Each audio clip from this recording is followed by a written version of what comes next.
Shabbat Shalom para todos. Vamos orar?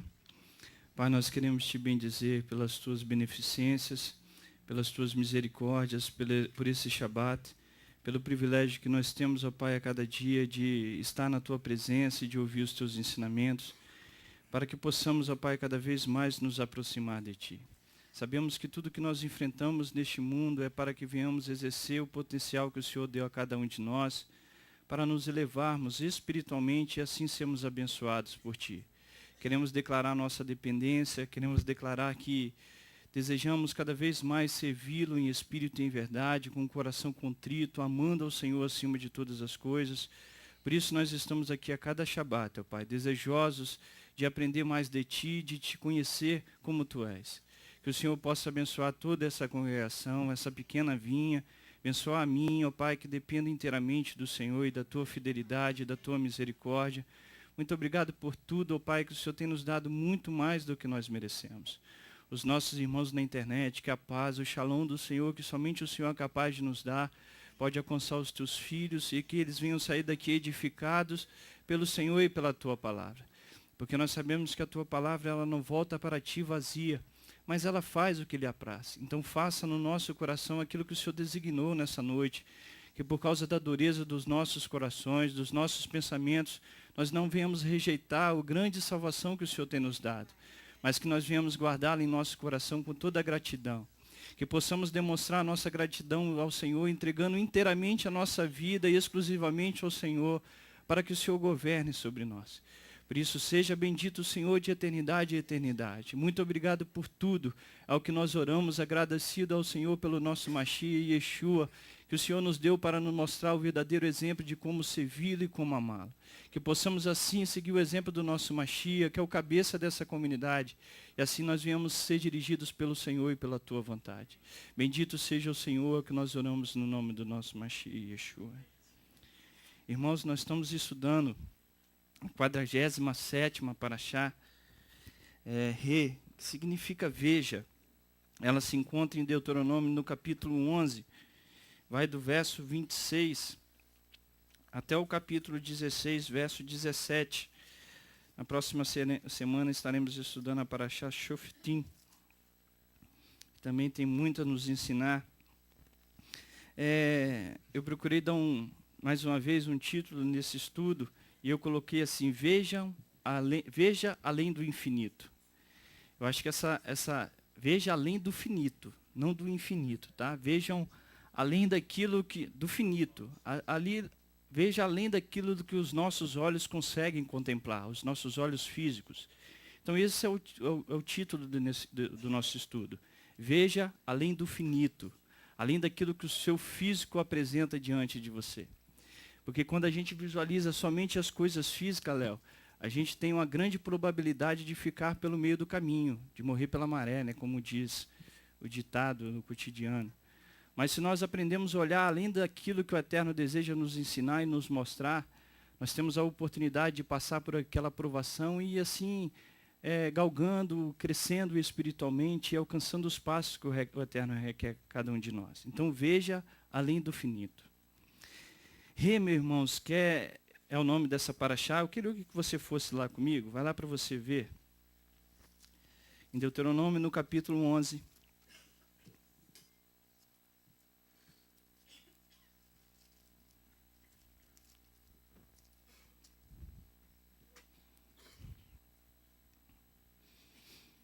No verso 26, é onde inicia a nossa Parashá, diz assim, ó, vede, hoje eu ponho diante de vós a bênção e a maldição. Veja, eu dou hoje para vocês a bênção e a maldição. Quando a gente visualiza esse termo, veja, ele quer expressar, a Torá já quer nos ensinar, um ensinamento muito profundo que vai sintetizar todo o ensino dessa Parashá, que vai mostrar para nós um ensinamento muito profundo que é além daquilo que nós já estamos acostumados a visualizar. Veja, o que a Torá quer que a gente veja? Veja, eu ponho diante de vós a bênção e a maldição. Mas como que eu posso visualizar isso? No contexto, a Parashá inicia ordenando ao homem para que ele veja, re, em hebraico, né? O que essa Parashá deseja nos ensinar acerca desse verbo, ver, que a Paraxá quer mostrar para mim e para você simplesmente com esse início? Veja, porque aqui ela chega a dar uma pausa, como se tivesse uma exclamação. Veja, eu estou ordenando, veja, eu proponho diante de vocês a bênção e eu proponho a maldição. O que quer dizer esse termo? Qual o significado para mim e para você? De uma forma bem ampla, a observância dos ensinamentos da Torá pode se encaixar em 3 categorias. Presta atenção nisso aqui que eu vou apresentar.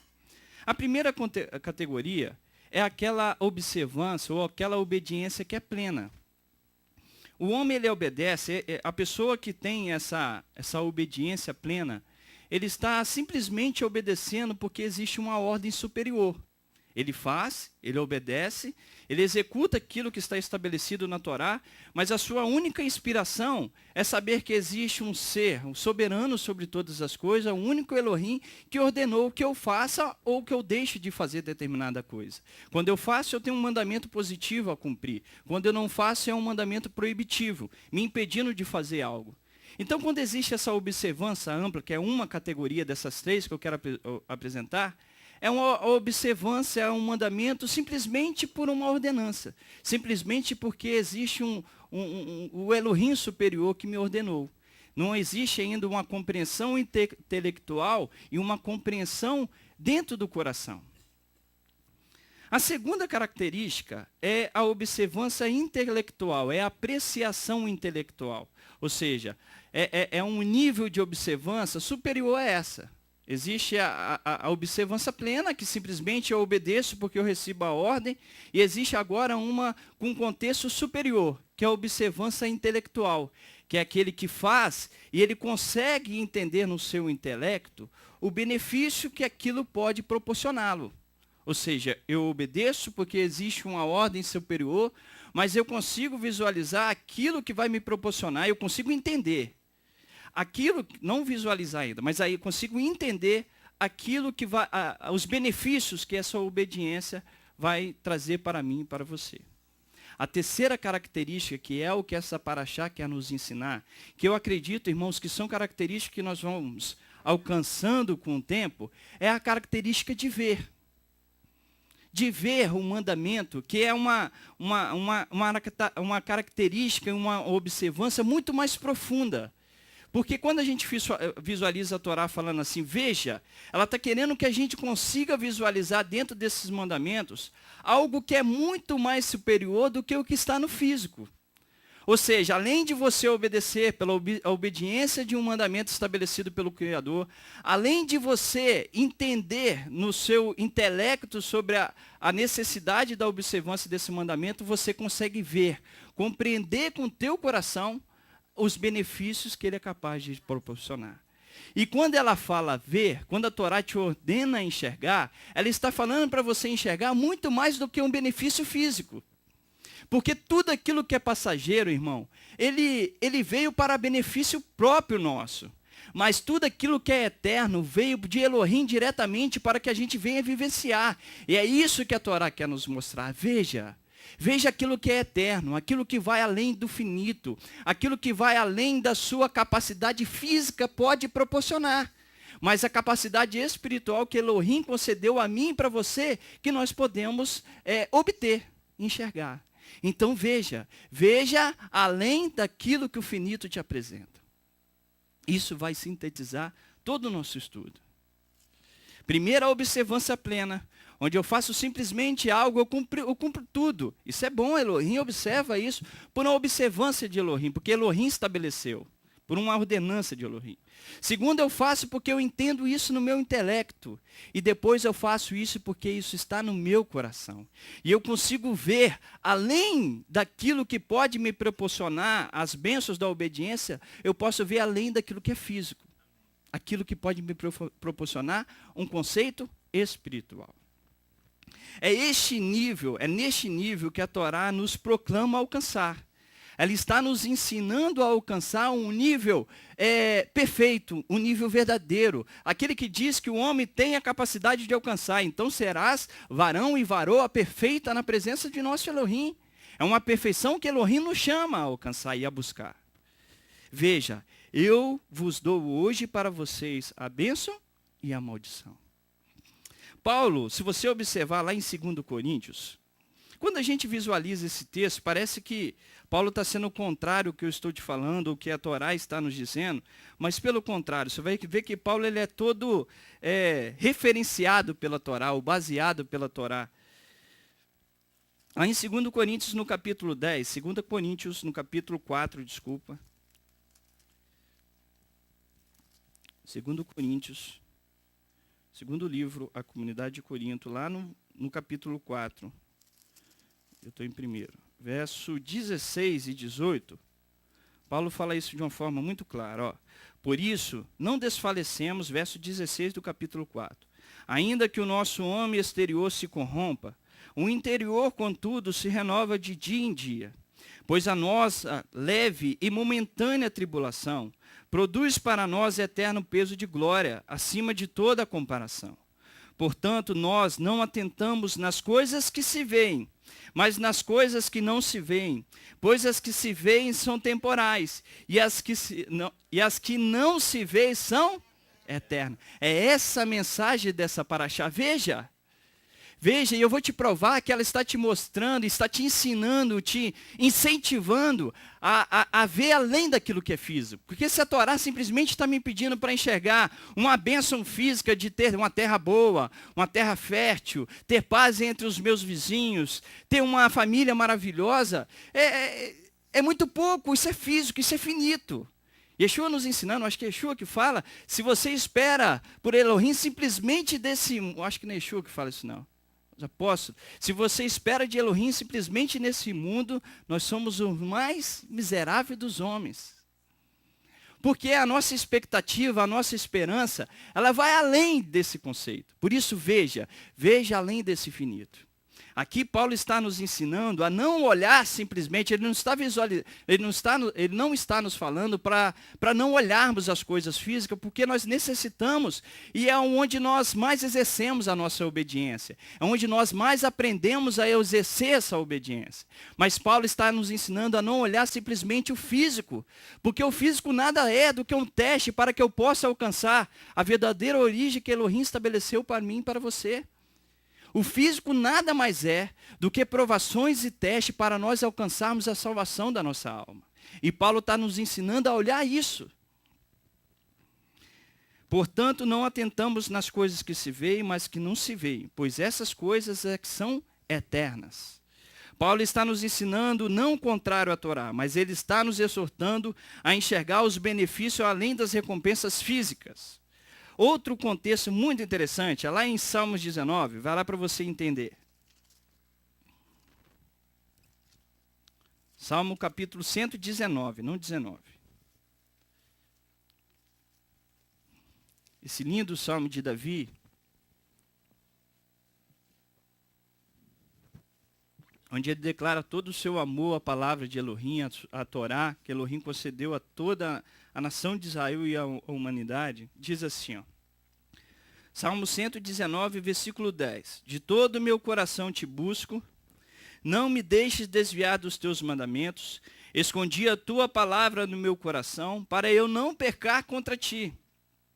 Bendito és tu, ó Eterno, ensina-me os teus decretos, com os meus lábios declaro todas as leis da tua boca. Fogo mais com o caminho dos teus estatutos do que com todas as riquezas. Em teus preceitos meditarei e olharei para os teus caminhos. Deleita-me nos teus decretos, não me esquecerei da tua palavra. Faze bem ao teu servo e viverei. Guardarei a tua palavra. Olha o verso 18. Desvenda os meus olhos para que eu veja, para que eu possa visualizar as maravilhas da tua Torá. Ele pede para que Elohim abra os teus olhos, para que ele veja além daquilo que os seus olhos conseguem contemplar. Além daquilo que está dentro do conceito humano, aquilo que ultrapassa um contexto físico e entra no contexto espiritual. Desvenda os meus olhos para que eu veja as maravilhas da tua Torá. 19. Sou peregrino na terra, não esconda de mim os teus mandamentos. A minha alma está consumida de anelos pelas tuas leis em todo o tempo. Amém. Se nós formos ler esse salmo, ele é todo maravilhoso e lindo, né? Tudo, a Torá pura, ele dizendo quanto ele ama a Torá. Em 2 Reis, irmãos, o ato de ver, presta atenção no que eu vou falar. O ato de ver, além do contexto físico, eu vou repetir, o ato de ver, além do contexto físico, depende exclusivamente da obediência à palavra de Elohim. Isso é fato, é simples de entender.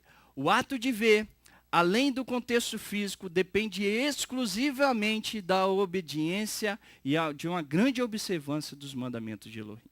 Porque se eu não observo, eu não consigo visualizar o que é além, mas eu paro naquilo que os meus olhos estão vendo. E Yeshua ensinando sobre o olho, disse que o olho, aquilo que você vê, é a lâmpada de todo o teu corpo. Se os teus olhos conseguem enxergar coisas boas, então o teu corpo fluirá e receberá coisas boas. Porém, se os teus olhos conseguem visualizar simplesmente coisas más, você vai receber fluidos ou energias ou pensamentos maus. Isso quer dizer que se eu estou na obediência ao mandamento, eu consigo observar além daquilo que o que está na minha visão apresenta, vai além daquilo da minha ótica, dentro da minha visão, dentro do meu raio de visão. Ele ultrapassa. Então, para que eu possa enxergar o além, eu preciso estar em plena obediência à palavra. Em 2 Reis, no capítulo 6, vai lá comigo para você ver o quanto isso é verdadeiro. E o que eu acabei de falar. 2 Reis, capítulo 6. Você vai ver que como enxergar além depende de uma obediência. Aqui no verso 8, diz assim, Ora, o rei da Síria fazia guerra a Israel. Depois de consultar os seus oficiais, disse, em tal lugar estará o meu acampamento. Mas o homem de Elohim mandou dizer ao rei de Israel, Eliseu, mandou dizer ao rei de Israel, guarda-te de passares por tal lugar, porque os sírios estão descendo ali. Pelo que o rei de Israel enviou homens àquele lugar, aonde Eliseu, homem de Elohim, lhes falara, e de que eu tinha avisado, e assim se salvou, não uma nem duas vezes. Este incidente turbou o coração do rei da Síria, que chamou os seus oficiais e lhes disse, não me farei saber quem dos nossos é pelo rei de Israel? Disse um dos seus oficiais, ninguém de nós, ó rei meu senhor, pois o profeta Eliseu, que está em Israel, faz saber ao rei de Israel as palavras que tu falas na tua câmara de dormir. Disse o rei, ide ver de onde ele está, para que envie homens e mande trazê-lo. Deram-lhe aviso, dizendo, está em Dotã. Então enviou para lá cavalos e carro, e um grande exército, os quais vieram de noite e cercaram a cidade. Quando o moço do homem de Deus, Geazi, que é a pronúncia do seu nome, deve ser ele, que você vai ver que a sua atitude, um capítulo antes do que nós lemos, era um homem apegado ao dinheiro, avarento, preocupado simplesmente com os benefícios e as recompensas físicas. Ele começa a enxergar, quando o homem de Elohim se levantou muito cedo, e saiu e viu que um exército com cavalos e carros tinha cercado a cidade. Então o seu moço lhe perguntou, ai meu senhor, o que faremos? Ele respondeu, não temas. Eliseu respondeu, não temas, mas são os que estão conosco do que estão com eles. Eliseu já conseguia enxergar pela a intimidade, pela observância ao mandamento, além daquilo que o físico apresentava. Mas são os que estão conosco do que os que estão com eles. Aí o verso 17. E orou Eliseu, ó Eterno, peço-lhe que lhe abra os olhos para que veja. E o Eterno abriu os olhos do moço, e ele ouviu e viu que o monte estava cheio de cavalos e carros de fogo em redor de Eliseu. Ou seja, a proteção espiritual que Eliseu tinha, ele conseguia enxergar pela observância ao mandamento que ele cumpria e estabelecia diariamente na sua vida. Ou seja, enxergar além do que o nosso físico apresenta requer uma obediência. Inteiramente uma obediência. Quando a gente vai lá em Jó, no capítulo 42, Jó, irmãos, eu tudo estou mostrando o que fala. Veja, o que a Torá está querendo nos ensinar com o verbo re.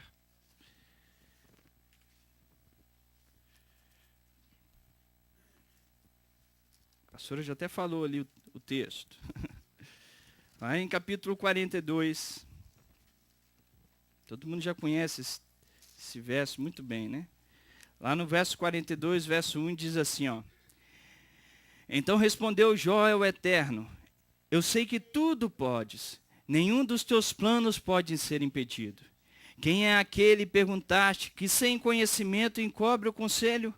Certamente falei do que não entendia, coisas maravilhosas demais para mim, que eu não compreendia. Escuta-me, disseste, e eu falarei, eu te perguntarei, e tu me responderás. Com os ouvidos eu ouvira falar de ti, mas agora te vê os meus olhos.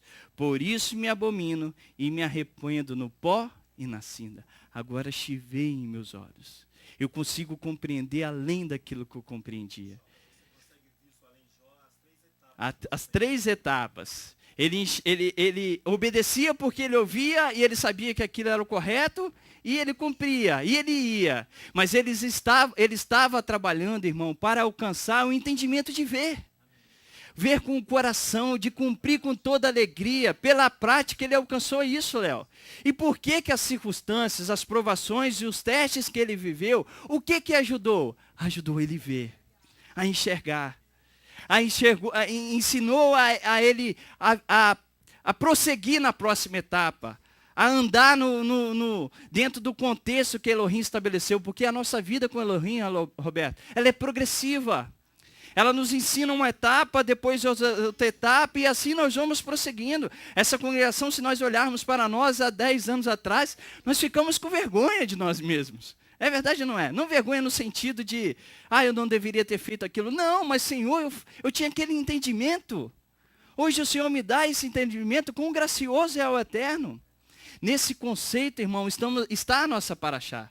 Você vai ver que Moisés, quando ele começa a ensinar dos filhos de Israel a adentrar a terra prometida, ele fala o seguinte, não faremos, após ultrapassar o Jordão, como hoje fazemos aqui. Quer dizer o quê? Que a exigência, que aquilo que nós recebemos, ultrapassou esse momento que hoje estamos vivendo. Precisamos prosseguir, alcançar uma nova etapa, crescer espiritualmente, entender não simplesmente com o intelecto, mas também com o coração. Mas precisamos estar na obediência. Se não estamos no período corretinho para estarmos, para adentrarmos, né? Para voltarmos para esse caminho. Estamos no período de Elul, estamos no período de Yom Kippur, estamos no período onde Elohim chama toda a humanidade a retornar para ele como o único e o Elohim de Israel. É dentro desse contexto que nós queremos buscar, irmãos. Francisco, eu estava comentando aqui com a pastora, que nós estamos dentro desse período que você está nos ensinando, e que quando você ou outro vai visitar aquele local ao qual o Eterno está nos enviando, se você olhar com os olhos físicos para aquele lugar, dá vontade de não retornar. Não retorna. Mas só retorna. Não restaurar, né? Não tem nem vontade de restaurar. Mas quando você deixa os olhos físicos e alcança alguma coisa, algo espiritual que está estabelecendo ali, o seu desejo é você estar toda manhã lá, e todo final de semana ajudando, tirando uma pedra que for daquele local. Agora, se você não visualiza, você não consegue retornar, você não volta. Você não tem prazer em ajudar. Pura verdade, Léo. Creio nisso também. Desde o início nós falamos isso lá, quando visualizamos. Todo mundo olhando, nossa, que escombro. Mas que lindo que isso aqui vai ficar quando as pessoas estiverem no local para ouvir falar do Elohim de Israel, crer no Mashiach e Yeshua, que veio nos ensinar tão grandiosas coisas. É nesse contexto, irmãos, que nós temos que visualizar. Não somente o que o Léo acabou de falar, mas nas nossas vidas. Entender que o que nós estamos passando, e eu vou falar isso aqui um pouco mais à frente, é algo proveitoso para mim. Mesmo de Eliseu, para que abra os nossos olhos para vermos o que Elohim tem proporcionado para nós espiritualmente.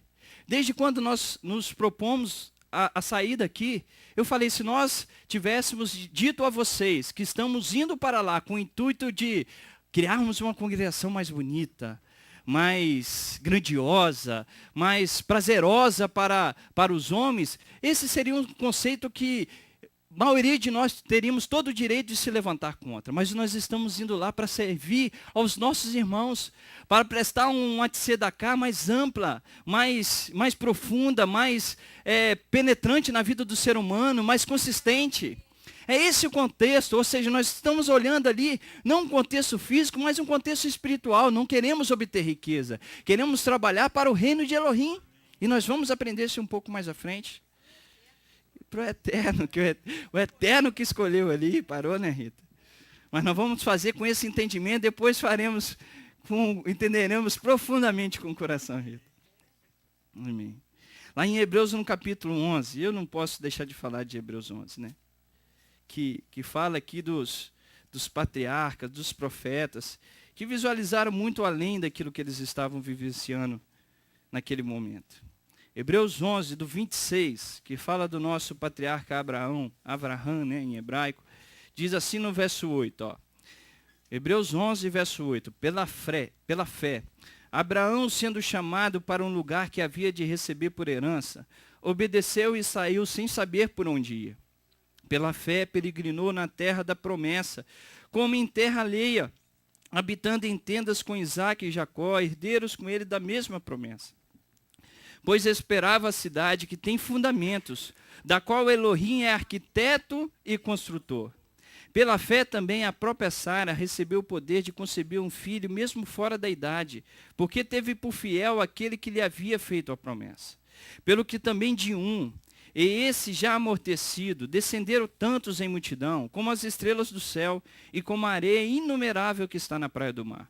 Todos esses morreram na fé, não alcançaram as promessas, viram-na, conseguiram a enxergar de longe e a saudaram, e confessaram que era estrangeiro e peregrino na terra. Eles conseguiram visualizar a terra, presta atenção nisso. Eles viram-na, eles conseguiram compreender, mas eles enxergaram aquela terra e falaram assim, eu sou estrangeiro nela, porque a minha expectativa e a minha visão é além daquilo que meus olhos estão vendo. Eu espero uma cidade, eu espero uma terra, pelo qual Elohim é um arquiteto e construtor.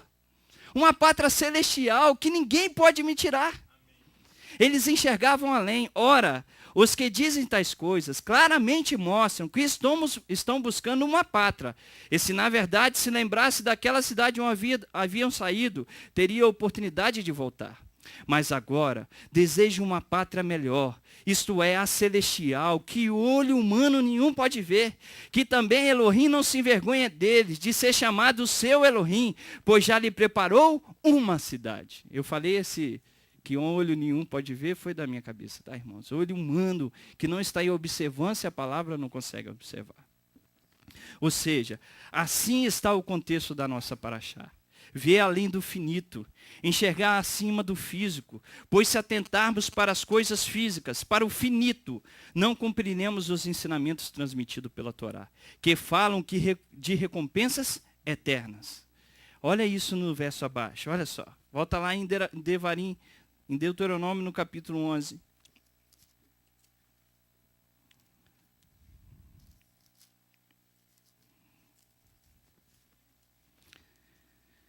Deuteronômio, no capítulo 11. No verso 26. Eu vou ler até o 28 agora. Eu quero te mostrar aqui a diferença. Porque se nós olharmos, para te mostrar esse conceito que eu estou te mostrando, além do físico. Porque se nós olharmos simplesmente pelo físico nesse momento, a Torá ela não está condizendo com o que eu estou falando. Que diz assim, ó, vede, hoje eu ponho diante de vós a bênção e a maldição. A bênção se ouvides os mandamentos do eterno vosso Elohim, que hoje vos mando. A maldição, se não ouvides o mandamento do eterno vosso Elohim, e vos desviardes do caminho, que hoje vos ordeno, para seguir outros deuses que não conhecestes. Aqui a Torá, ela é clara em ensinar sobre a existência de dois caminhos, né? O caminho da bênção, do bem, né, e da vida, e o caminho do mal, que representa aqui a morte, representa as coisas contrárias que Elohim estabeleceu. Se eu observo esses caminhos apenas de maneira física, qual o caminho que é mais agradável aos meus olhos? Vamos lá primeiro ver esses dois caminhos. Vamos lá que Yeshua fala. Eu estou fazendo uma pergunta. Ó, veja, Eu proponho o caminho do bem, né? E o caminho do bem e da vida, e o caminho do mal e da maldição. Eu vos proponho 2 caminhos, e aqui estão claros esses 2 caminhos. Se eu enxergo esses caminhos simplesmente nos olhos físicos, a pergunta que eu faço é a seguinte: qual é o caminho que nós vamos escolher? Porque olha o que Yeshua nos fala, lá em Mateus capítulo 7. Para responder essa pergunta, irmãos, eu vou mudar um pouquinho ela, mas primeiro eu quero ler esses 2 versos aqui. Ó. Mateus capítulo 7, verso 13 e 14, diz assim, ó: entrai pela porta estreita, porque larga é a porta, e espaçoso o caminho que conduz à perdição, e muitos são os que entram por ela, ou seja, muitos escolhem esse caminho. Mas estreita é a porta e apertado o caminho que conduz para a vida, e são poucos os que a encontram.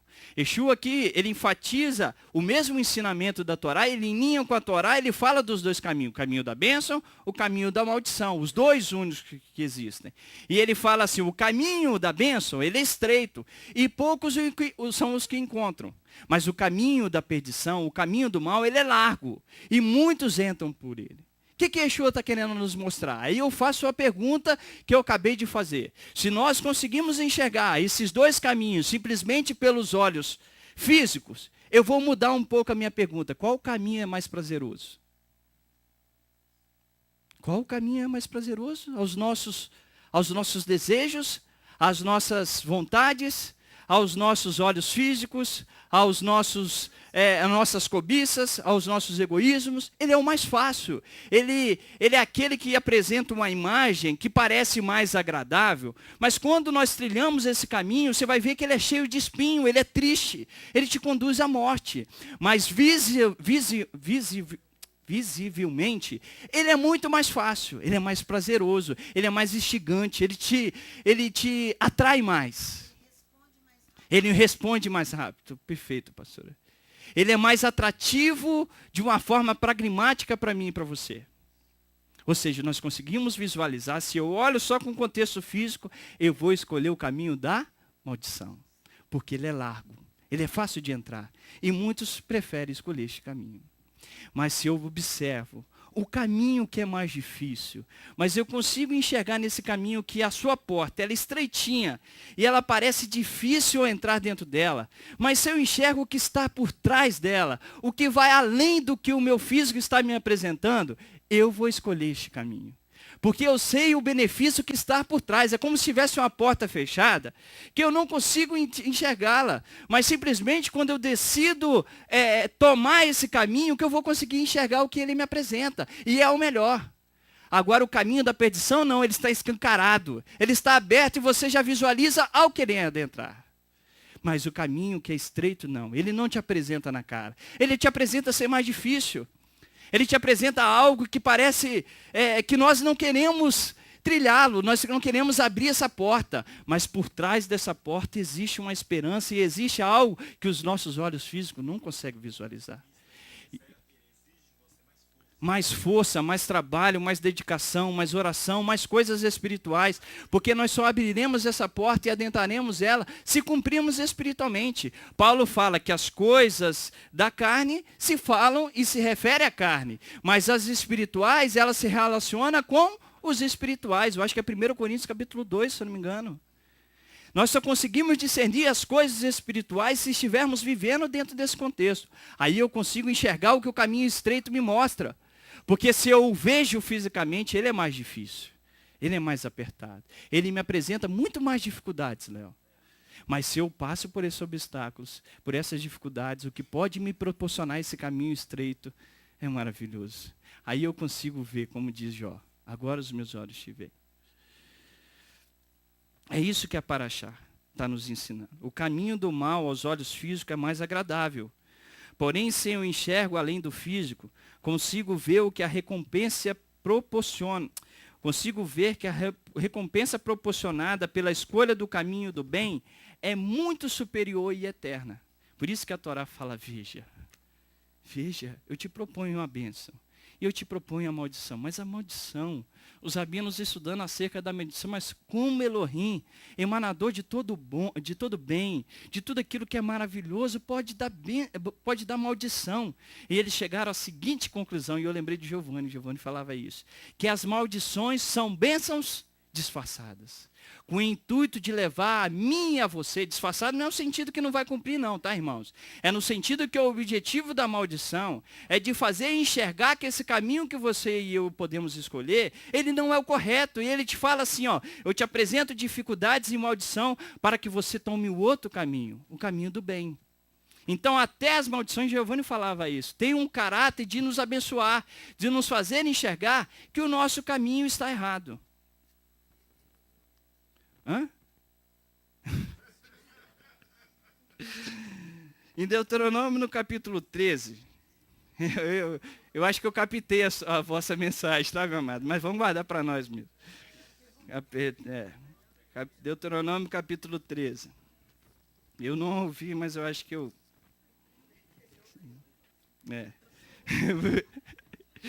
Ai, Rita, capítulo 13 diz assim, ó. Capítulo 13 de Deuteronômio.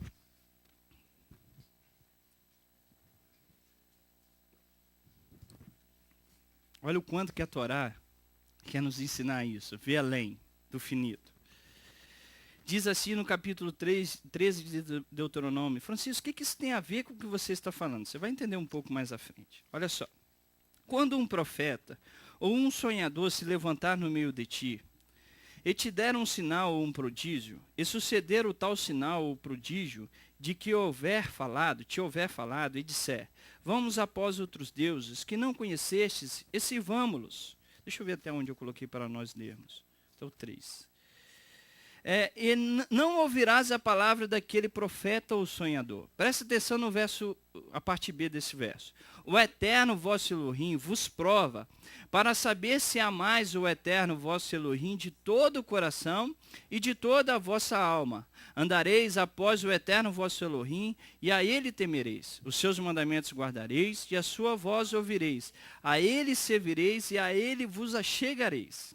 Irmãos, quando a gente visualiza aqui, ó, que o Eterno fala assim no verso 3, no verso 3 de uma parte B, o Eterno vosso Elohim vos prova, para saber se amais o Eterno vosso Elohim de todo o vosso coração e de toda a vossa alma. Eu já falei isso aqui para a congregação, que eu aprendi e eu quero compartilhar de novo, que isso é muito importante, que diz assim, eu quero até ler, coloquei assim, ó, a razão pela qual somos testados, que a palavra aqui fala de um teste, não fala?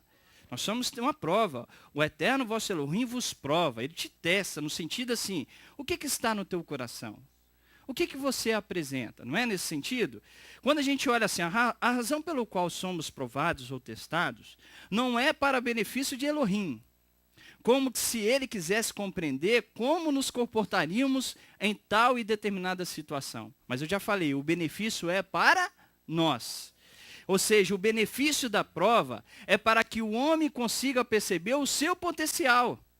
Em que sentido? Se você é aprovado, você consegue entender que você tem um potencial de alcançar uma estatura acima, de progredir espiritualmente, de caminhar. Elohim conhece o meu e o teu coração antes mesmo de nós pensarmos alguma coisa, ele já sabe qual é o meu desejo e o seu desejo. Mas ele nos testa para nos fazer enxergar a potencialidade que nós temos de alcançar um nível espiritual. Porque se eu sou reprovado, Elohim está querendo dizer o quê? Retorne, tome um outro caminho, veja as arestas e as atitudes que estão te impedindo de ultrapassar esse obstáculo e possa prosseguir novamente. Mas se você ultrapassou, fale assim, eu estou num nível que o Eterno está querendo me ensinar algo. Pode falar, lógico. Vocês podem sempre compartilhar. Esse texto aqui, ele nos faz lembrar que quando o mesmo verbo rir, é para que você, na prova, possa reconhecer que existe um Elohim.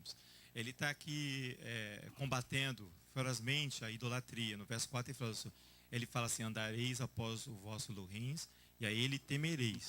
Ele está chamando a atenção para que você e eu possamos ver que existe um só Elohim. Amém. Um só Deus. Amém. Se ele fala isso, desculpa te interromper, No capítulo de Deuteronômio, no verso 32, quando Moisés começa a cantar a Elohim, aí lá no verso 39 ele usa o mesmo verbo que você está nos ensinando. Veja, vi. Ele fala no verso 39 assim, vide, agora que eu sou, eu, somente, e não há outro Elohim além de mim. Amém. Ele nos chama a atenção para isso. Veja, através do seu mandamento, que existe somente um Elohim. Amém. Ele nos chama para voltar para Ele. Amém. Ele é o único. Para reconhecer isso. Amém. Irmãos, por que eu fui nessa parte da Paraxá? Porque, Francisco, o que isso tem a ver com olhar além do que o eterno, além daquilo que o meu físico está mostrando? Quando você visualiza que Moisés está ensinando aqui, que Elohim nos prova, que Elohim e o próprio, e os rabinos ensinam isso, que Elohim não tem intenção de nos provar no sentido de provocar-nos. Mas sim, nós somos provocados por causa dos nossos desejos. É o que o apóstolo Paulo fala, se eu não me engano. Nós somos provocados pelos nossos desejos, pelaquilo que nós escolhemos, as nossas filosofias, pelos nossos conhecimentos. Ou seja, nós somos provados diariamente. Mas o intuito do que nós enfrentamos e visualizamos é um intuito de perceber o Criador no meio das coisas. De enxergar aquilo que o Eterno quer me proporcionar espiritualmente. Aí eu faço uma pergunta, se nós estamos enfrentando algo e eu só consigo enxergar o físico, eu vou fazer o quê? Eu vou ceder aquilo que o físico está visualizando e não vou conseguir perceber, ter a percepção do Criador, daquilo que é espiritual. Paulo fala que nós conseguimos enxergar o Eterno pela criação, pelo aquilo que Ele criou. O Salmo 19 fala isso, os céus proclamam a glória de Elohim e o firmamento, as obras das suas mãos. Quando a gente visualiza que as coisas que existem, as dificuldades que nos apresenta, é com a intenção de nos proporcionar um crescimento espiritual, eu tenho que estar com os meus olhos fitos naquilo que é espiritual e não físico. Está sendo claro? Senão eu paro, é isso que a pastora está dizendo, senão eu paro. Se eu visualizo o problema físico e não consigo entender e tirar de um ensinamento daquilo que o Eterno quer me proporcionar naquele momento, eu vou parar. Eu estou olhando para o físico. Ah, Senhor, tem um monte de cavalo e carro aqui, e um exército grande, como que eu vou enfrentar? E Eliseu estava vendo além. Ele enxergava, eu falei, meus olhos não estão vendo isso. Eu estou vendo o que está me cercando aqui, que é muito mais do que o que está ali. Ou seja, eu não posso visualizar aquilo que o físico me apresenta, mas além. Eu preciso enxergar dentro desse contexto. Porque Elohim aqui está falando de uma prova, de um teste. E nós não somos provados pelo aquilo que nós não temos potencialidade de passar. Guarde isso no teu coração, irmãos. Agora traz isso para a nossa vida. Faça uma analogia comigo, com você, e vê a tua aprovação e para. Agora enxerga, se eu estou enfrentando alguma coisa, pastora, eu quero fazer a mim e a você entender que se nós estamos passando algo, é porque nós temos a plena capacidade de suportar, de suplantar, de ultrapassar, de ir além daquilo. Porque se eu estou vivenciando, é porque Elohim visualizou em mim a capacidade de ultrapassar. Porque ele fala que nós não somos tentados naquilo que nós não somos capazes de suportar, que é o que Paulo fala. Então é isso que eu quero trazer para nós. Se Elohim aqui fala assim, que ele nos testa com a questão do profeta, se ele é profeta ou não, ele está dizendo que eu tenho a capacidade naquele momento de enxergar, da mesma forma que eu estou vivenciando. Se eu estou vivenciando algo, não ache que aquilo é para o teu irmão. Isso é para você, isso é para mim. Se eu estou passando por tal dificuldade, seja ela física ou espiritual, é para mim, porque eu tenho a capacidade de suplantar. Se eu estou sendo escravo do meu desejo, é porque eu tenho a capacidade de suplantá-lo, pastora, de vencê-lo. Se eu estou passando por um problema físico, eu tenho a capacidade de vencê-lo. Senão você não estaria passando. Ou então você me prova o contrário. A prova é um teste de fogo, né? Porque o Eterno diz, bem-aventurado o homem que suporta a prova. Eu vou lá nesse texto então. de Tiago. Exatamente. Pode falar, minha pastora, você me ajuda a beber água. Eu estou dizendo que é um teste. E é a geração nova, Francisco, ela está acostumada com tudo muito rapidamente. Muito pragmático. Respostas rápidas, tudo é muito rápido. Então, eles querem chegar ao Eterno e que o Eterno imediatamente responda aquilo que eles estão pedindo, como se fosse o Eterno um computador, Amém. uma mágica, Amém. uma coisa assim. Amém, meu pastor. Como se o Eterno fosse fazer algo que compete a nós, né? Irmãos, o Eterno tem todo o potencial. Se fosse assim, o Eterno seria muito simples.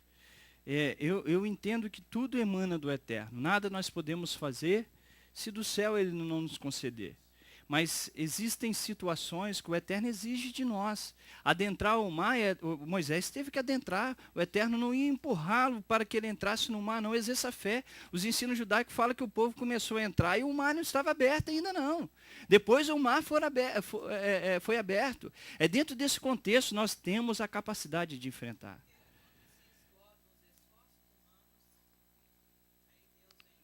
Aí Deus vem e age. Amém, Rita. Você pode falar isso no microfone que é importante.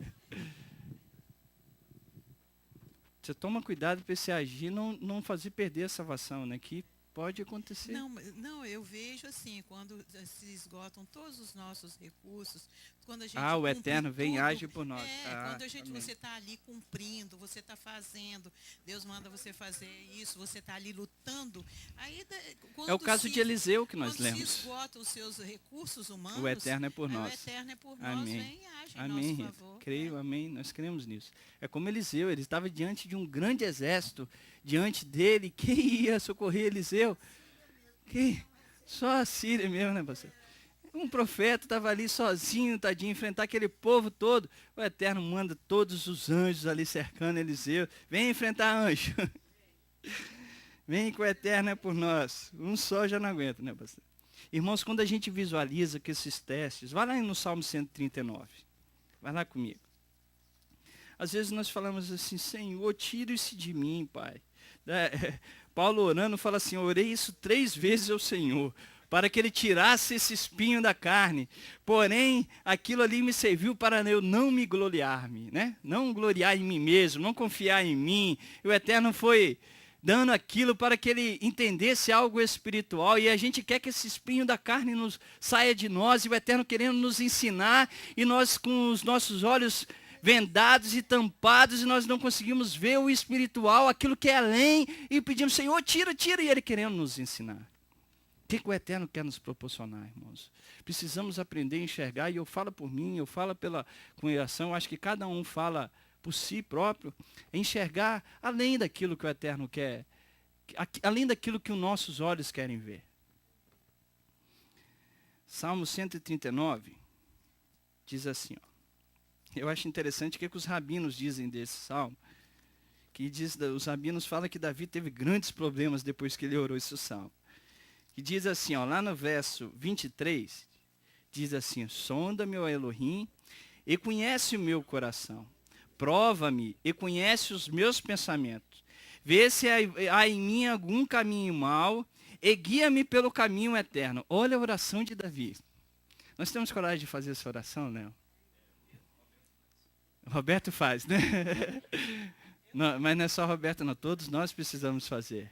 E guia, eu tenho, né, Rita? A Rita está falando, eu tenho. Irmãos, não é questão de ter, não é uma questão de escolha, não. É uma questão de de passar por esse salmo, por essa oração. Vê se há em mim algum caminho mau e me guie pelo caminho da eternidade. Os rabinos ensinam que quando Davi ora esse salmo, ele tem sérios problemas. Sérios problemas, irmãos, porque o Eterno verdadeiramente vai mostrar a mim e a você os nossos desejos do nosso coração, para nos fazer tirá-los de nossas vidas e alcançar um contexto espiritual, o contexto da verdade e da justiça, e assim viver o caminho da eternidade. Você acha que o Eterno vai nos mostrar o caminho eterno assim, ó, no estalar de dedo? Mas, Senhor, nada na minha vida dá certo. Fala assim, alguma coisa o Eterno quer te mostrar. Alguma coisa você está parado no tempo. Fala, Betinho.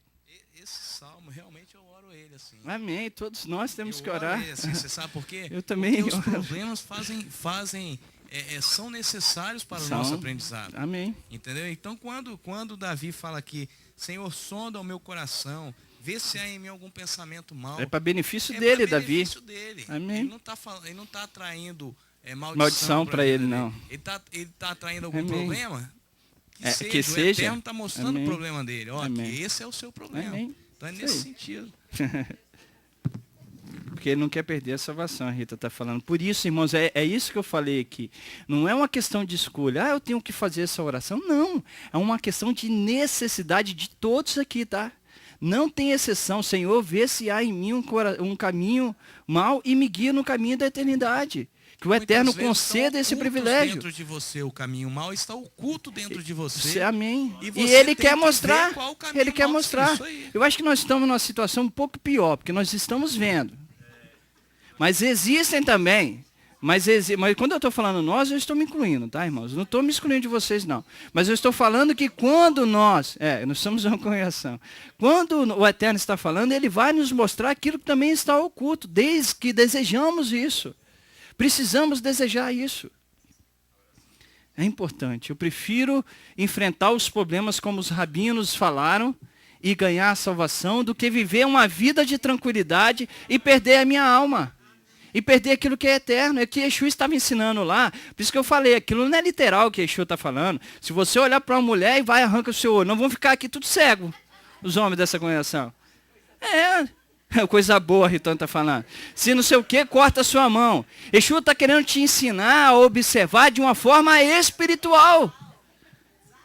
Irmãos, é nesse sentido. Ele choca, ele é impactante, ele mostra de uma forma bem profunda. É dessa forma que Davi, se você for lá no capítulo 51 do Salmo, vai lá comigo.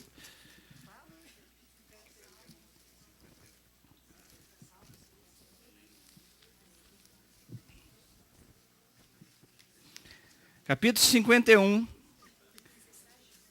diz assim, olha do verso, deixa eu ler do início, né? Tem misericórdia de mim, ó Elohim, segundo o teu... Isso aqui foi depois do pecado, que o profeta Natão o adverte do pecado de Betseba, onde ele manda matar Urias, e ainda adulterou, né?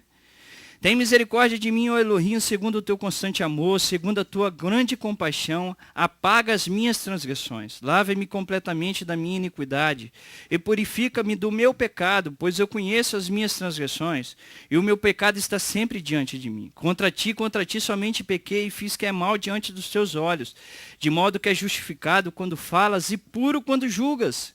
Certamente em iniquidade fui formado e em pecado me concebeu a minha mãe. Certamente tu amas a verdade no íntimo, no oculto me fazes conhecer a sabedoria.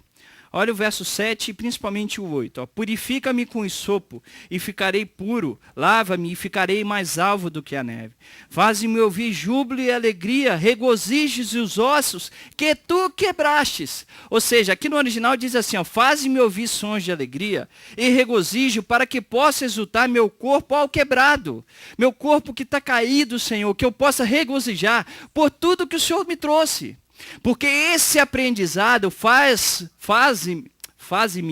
entender e crescer espiritualmente. É isso que ele está falando. Aí ele fala, cria em mim, ó Elohim, um coração puro e um espírito reto e inabalável. Ou seja, ele está falando, isso é capaz de me proporcionar algo que ainda eu não tenho. Se você for no Salmo capítulo 90,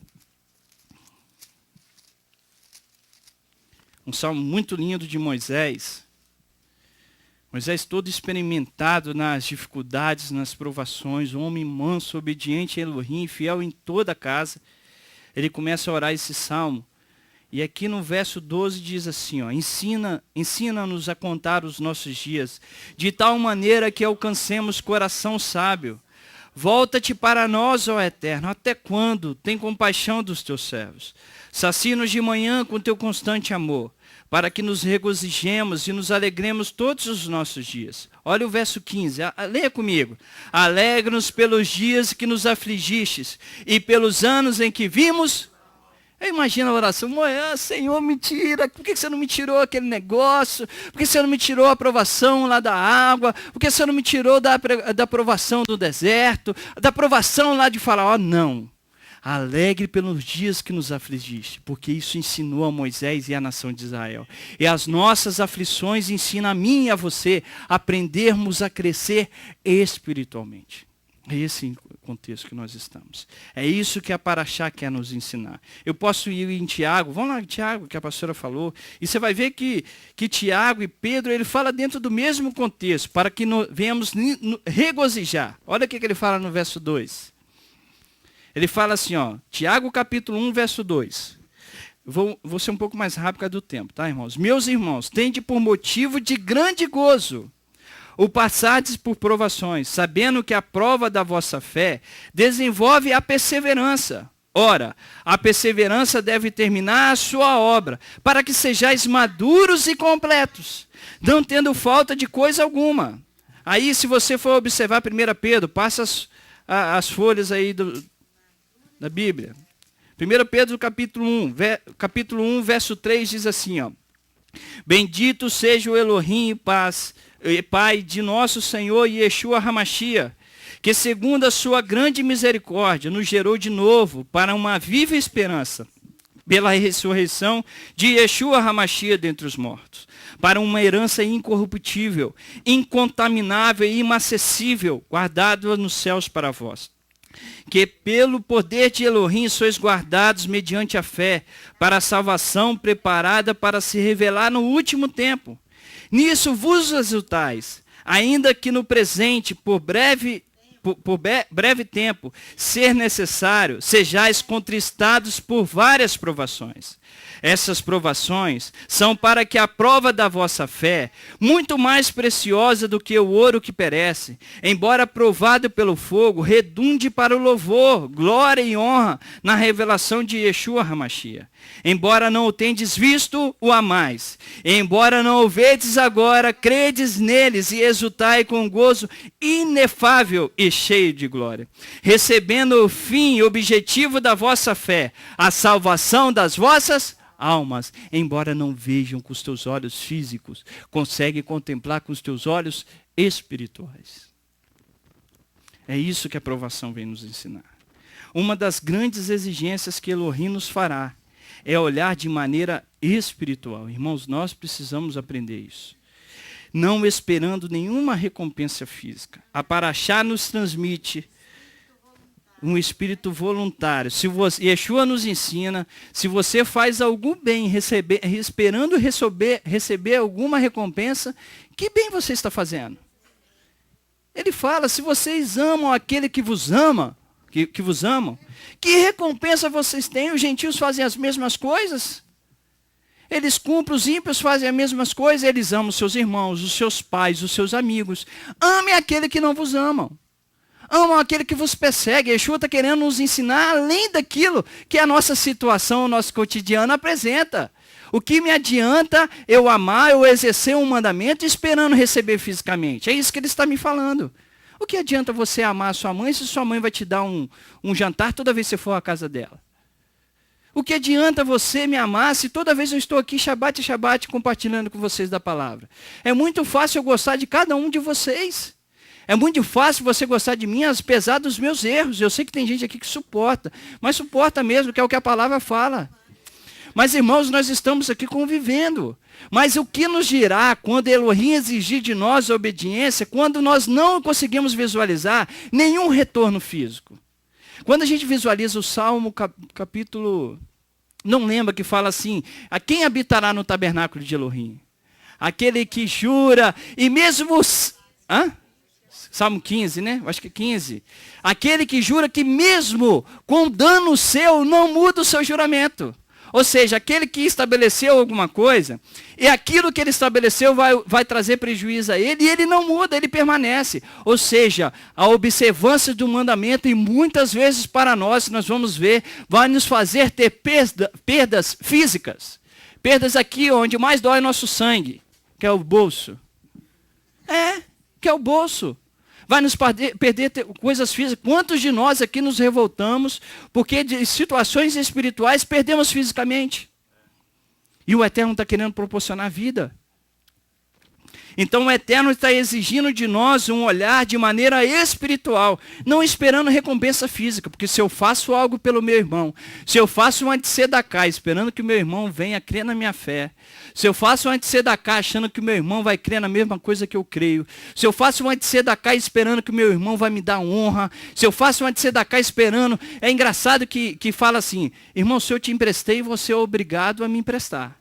Isso não é um contexto bíblico não, tá? Tem uma frase bíblica que eu guardei na minha vida que diz lá nos livros do Ética dos Pais. E grava para você. Diz assim, aquilo que é meu, é teu.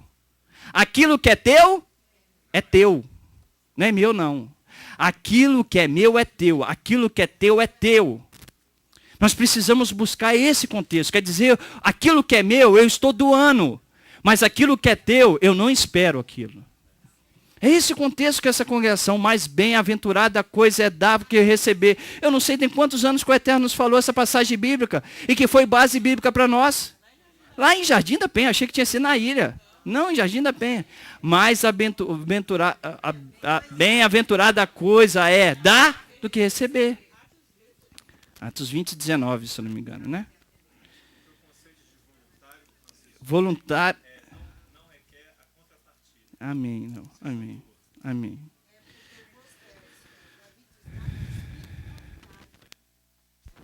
Amém. Dá-me o espírito voluntário. Amém, pastor. A Paraxá nos transmite sobre 4 pontos, irmãos, que nos ensina a vencer a outra etapa que é muito difícil da nossa vida, a avareza, o amor ao dinheiro. Olha o quanto que a Torá está nos ensinando isso nessa Paraxá. Vai lá em Deuteronômio no capítulo 4. Ela fala de 4 etapas, que isso está naquele livro da Torá que nós temos. Mas isso está enfatizado em todos, se você pegar todos os ensinamentos judaicos dessa Paraxá, vai estar dentro desse contexto. Que a Paraxá está nos ensinando a vencer a avareza, o apego às coisas físicas. Está nos ensinando a olhar além daquilo que é físico. E não olhar para o meu benefício próprio, mas o benefício do outro. Mas para que você possa beneficiar o outro, você terá que perder. Irmãos, guarde isso para mim e para você. Não conseguimos beneficiar ninguém se nós não perdemos. Eu não consigo estar aqui diante de vocês se eu não perder meu tempo, que eu ganho muito. Mas se eu não paro o meu tempo para estudar. Não estou falando que vocês têm que me honrar por isso. Misericórdia. Mas eu estou falando que esse é um tempo, cada um de nós, se você está me ajudando em algo, você vai exercer o teu tempo. Nós não conseguiremos ajudar na restauração se não perdermos algo. Não conseguiremos, seja o nosso tempo, seja o nosso recurso, mas precisamos entender, faremos sem esperar algo, mas esperamos algo que não é palpável, que não é visível, é espiritual, que não é material. Primeiro, 4 coisas que a Torá está querendo nos ensinar, e aqui é importante vencer a avareza. Primeiro, o dízimo. Olha só, vai lá em Deuteronômio no capítulo 14. E você vai ver que o dízimo não é só dentro desse contexto que está aí não, tá, irmãos? Na verdade, o primeiro aqui que eu estou falando é o primeiro assunto, mas esse dízimo aqui que você está olhando era o segundo dízimo que era dado. Que era o dízimo que era que o homem ou vendia ou levava aquilo que ele tinha para Jerusalém, que a pastora citou hoje de manhã. Lá em Deuteronômio, no capítulo 14. Francisco, se esse era o segundo dízimo, qual que era o primeiro? Eu vou te falar. Lá, Deuteronômio, capítulo 14. 22, a pastora já adiantou para nós. Capítulo 14, verso 22. Fala assim, ó. Certamente darás o dízimo de todo o fruto das tuas sementes, que cada ano se recolher do campo, perante o Eterno teu Elohim, no lugar que ele escolher para ali fazer o teu nome, para habitar o seu nome, comereis o dízimo do teu cereal, do teu vinho, do teu azeite, os primogênitos da tua vaca e das tuas ovelhas, para que aprendas a temer o Eterno teu Elohim, todos os seus dízimos. Esse primeiro assunto é o segundo dízimo que era dado. Que o homem, ele levava, ou então se era distante, ele vendia tudo aquilo que era o dízimo e levava o recurso para o templo. E lá ele comprava e fazia o sacrifício junto ao sacerdote. O segundo item, que é o primeiro dízimo, era o primeiro dízimo que era dado ao levita, que você encontra lá no verso 28 desse mesmo capítulo. Esse era o dízimo dado ao levita. Porque durante 3 anos o fruto, ele não poderia ser comido. E era dado desses anos para ele levar para Jerusalém, era dado para o levita e era dado para o pobre, o necessitado. Dízimo não é só para sustento da comunidade, da congregação. É para benefício da comunidade. Tá? Não é só para sustentar salário de pastor, não. O dízimo é para benefício da tzedakah também. Não estou falando que o pastor não pode receber, que é direito dele, é trabalho dele. Mas eu estou falando que o dízimo não é só para sustento dele. Esse não, isso aí nem entra, né, pastor? Você nem vou comentar, não. Graças ao Eterno, aqui na congregação, ninguém recebe por isso, tá, irmãos? Graças ao Eterno que ele... Ninguém recebe aqui pelo estudo que a gente compartilha com vocês, tá? Ninguém. Graças ao Eterno que ele conceda, assim, continuarmos. Em Deuteronômio capítulo 14, no verso 28, fala sobre o dízimo ao levita. Ao fim de cada 3 anos, porá de lado todos os dízimos da colheita do 3º ano, e o recolherás na tua cidade, para que, vindo o levita, que não tem parte nem herança contigo, e o estrangeiro, o órfão e a viúva, que estiverem em tua cidade, comerão e se fartarão, e assim o Eterno de Elohim te abençoe em todas as obras que as tuas mãos fizerem. Ou seja, havia o dízimo que eu levava para Jerusalém. Havia o dízimo, não estou falando para você pegar 10%, 10%, 10%. Estou falando, havia uma parte do dízimo que era dedicado, que você levava para Jerusalém, uma parte que era dada para os levitas, e uma outra parte que você tinha que dar aos pobres. Contribuir para a viúva, para o órfão, para o necessitado. E aqui o quarto, eu falei desses dois, agora o terceiro, a revogação das dívidas, que está aqui no capítulo 15. Francisco, o que isso tem a ver com ver? Irmãos, se você está vendo só a sua carteirinha, vamos ser mais claro, se eu consigo ver só a minha casinha, se eu consigo ver só o meu carro, se eu consigo ver só o meu trabalho, se eu consigo ver só as minhas posses, como que eu vou exercer esse mandamento? Como que eu vou ajudar o pobre e o necessitado? Como que eu vou exercer o órfão? Eu tenho que enxergar uma recompensa que é além daquilo que eu estou esperando. Nós falamos, eu não estou falando para ninguém pegar aquele cheque especial do banco que você vai perder. Lá no conceito fala assim, ó, dá 10 que você vai ganhar 20. Eu falo que se você botar 100 reais aqui, você vai ficar 100 reais. Não tem outro conceito. Lógico que quando nós doamos, automaticamente o Eterno nos abençoa, mas não pode ser esse o interesse. Se eu faço esse interesse, eu não recebo recompensa nenhuma espiritual. Retorno nenhum. O que me adianta eu emprestar e dar esperando receber em troca? Isso chama bancário, que faz algo esperando receber algum recurso em volta. Eu estou captando dinheiro, estou fornecendo e espero receber depois em troca, em alguma coisa. Isso chama barganha, para dizer melhor, né?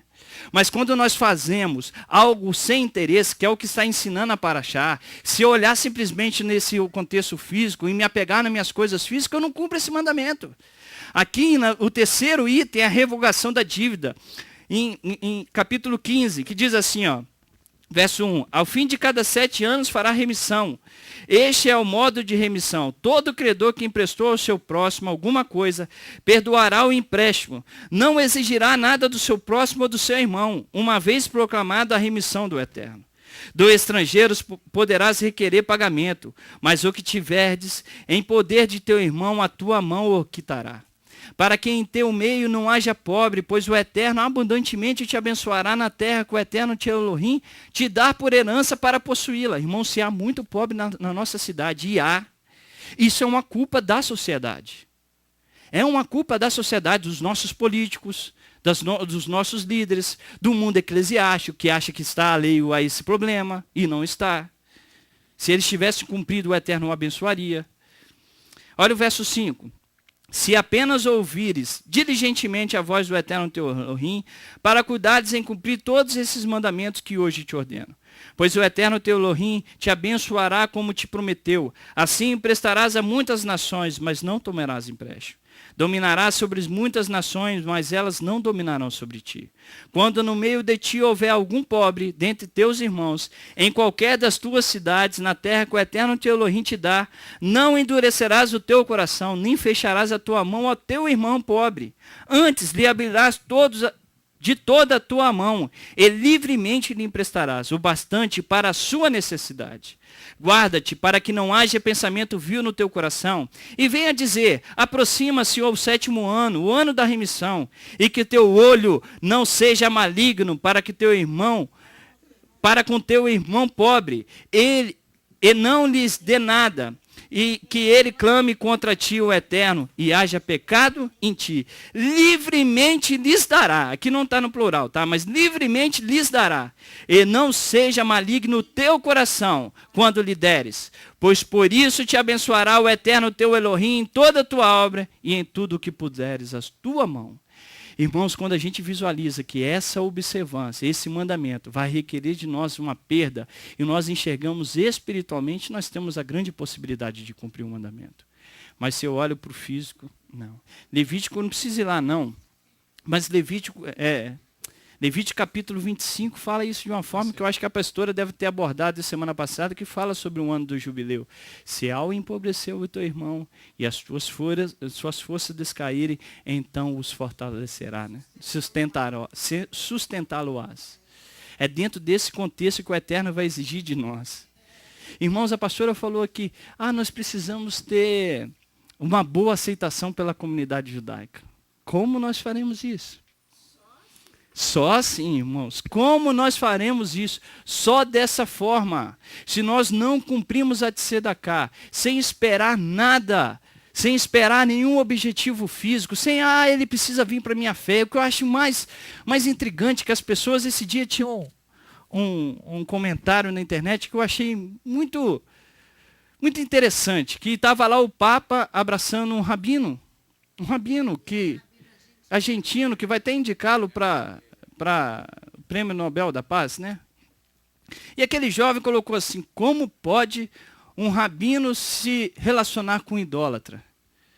Eu cheguei e falei assim, meu Eterno, como que o ser humano, irmãos, o que o meu irmão faz com a religião dele é dele. Eu não preciso fazê-lo, vir até aqui e exercer a minha fé e nem compartilhar da fé dele.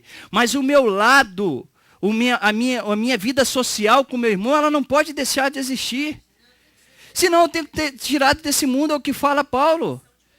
Eu estou fazendo uma acepção de pessoas que eu acho maravilhoso no ensino de Yeshua, daquele bom samaritano. Passou o levita e passou do outro lado. Passou o sacerdote e passou do outro. E passou o samaritano.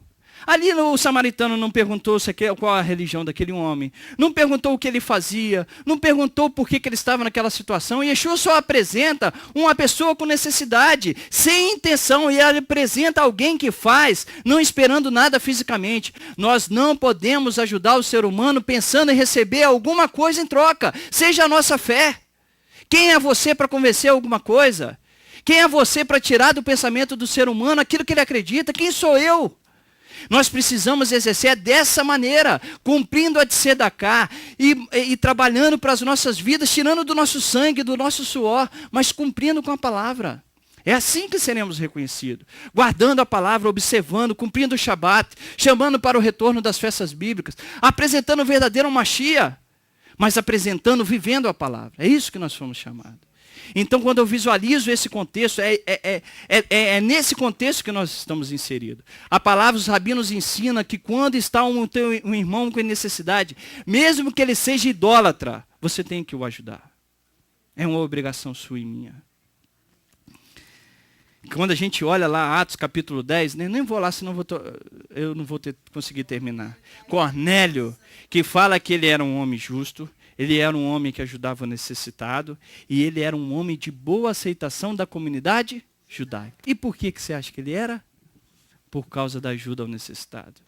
Porque ele não pensava de uma maneira física, ele não visualizava, mas ele cumpria os mandamentos. Tinham, eram... Amém. Amém. Você pode falar isso na internet. Amém, amém.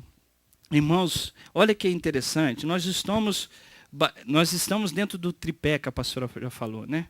Nós temos aqui a Avodá, nós temos a Torá diante de nós, que está aqui diante dessa congregação.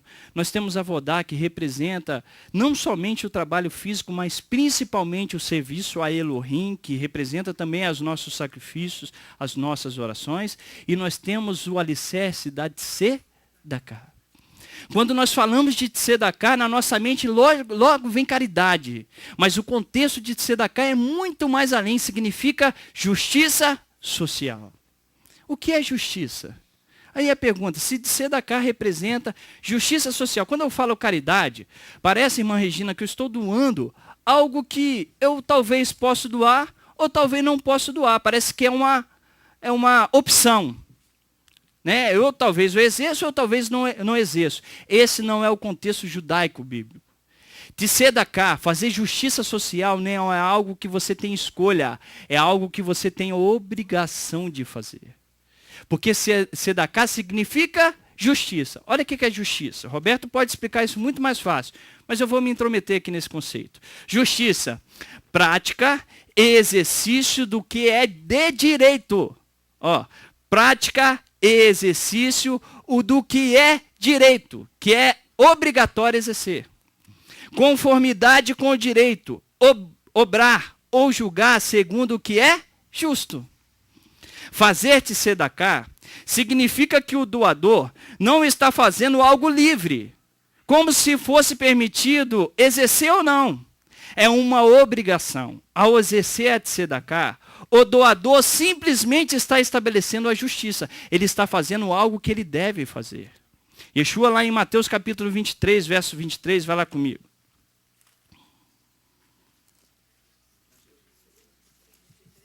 Francisco, aí eu pergunto.